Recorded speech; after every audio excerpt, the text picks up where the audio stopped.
उदयपुर में अंदरूनी शहर को नो व्हीकल जोन किए जाने के बाद ऑटो यूनियन इसके विरोध में उतर गया है। ओल्ड सिटी में आ रही ट्रैफिक की समस्याओं से निजात पाने के लिए जिला प्रशासन द्वारा फिलहाल शनिवार और रविवार को ओल्ड सिटी में 3 पहिया और 4 पहिया वाहनों को प्रतिबंधित किया गया है। अगर यह नवाचार सफल होता है तो इसे सप्ताह भर के लिए लागू किया जाएगा।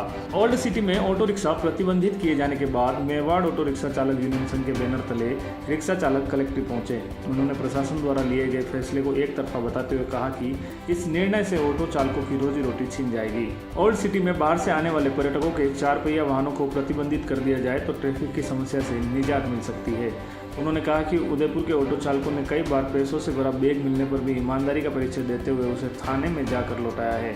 ऐसे में सभी नियमों का पालन करते हुए ऑटो चालक ईमानदारी का परिचय भी दे रहे हैं।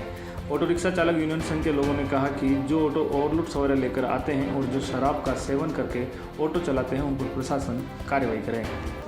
विगत 45 साल से मैं श्रमिकों की, ऑटो रिक्शा चालकों की और ठेला चालकों की सब समस्याओं के लेकर आदरणीय जिला प्रशासन सरकार से समस्याओं का समाधान करवाते आए हैं क्या। और इस कड़ी में आज हालात ये है कि जिला प्रशासन और वेलफेयर सोसाइटी के सदस्यों ने एक तरफा निर्णय लेके ऑटो चालकों को रोजी रोटी से महरूम कर दिया है और रोजी रोटी से अलग कर दिया है।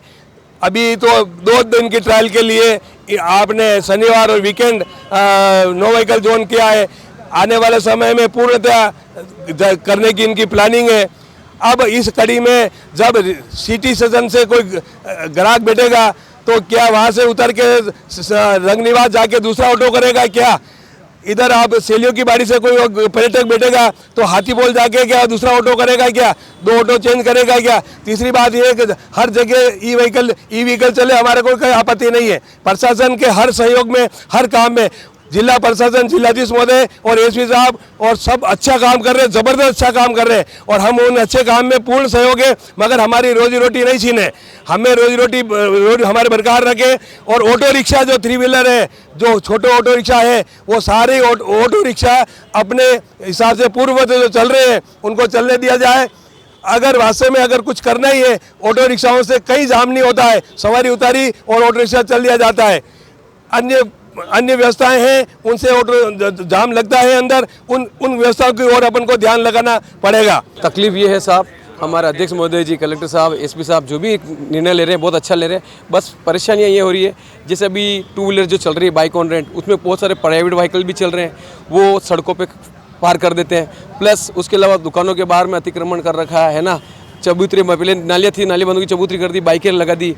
फिर अच्छा 3 व्हीलर में हम कोई तकलीफ नहीं है, 3 व्हीलर बेचारा सवारी छोड़ता है, सवारी छोड़ के निकल जाता है। उसके बाद में क्या 4 व्हीलर की जो तकलीफ है, आप जैसे नई पुलिया है, अम्बा पोल है, ब्रह्म पोल है, रंगनिवास है, यहाँ पे अगर आप बंद कर देते हैं तो कोई तकलीफ ही नहीं होता, क्योंकि ये सब गूगल फॉलो करते हैं और गूगल हमेशा सिटी प्लेस का रास्ता बटन छोटा है, शॉर्टकट रास्ते से बताता है। और बेचारा कितनी बार हमसे रोने हाथ जोड़कर विनती करते, भैया गूगल से हम गली में फंस गए, प्लीज़ हमारी हेल्प करो। हम उनकी गाड़ी बाहर निकालते हैं, फिर बाहर उनको कहते हैं भैया बाहर पार करना, ऑटो रिक्शा से जाना, ऑटो रिक्शा से आना।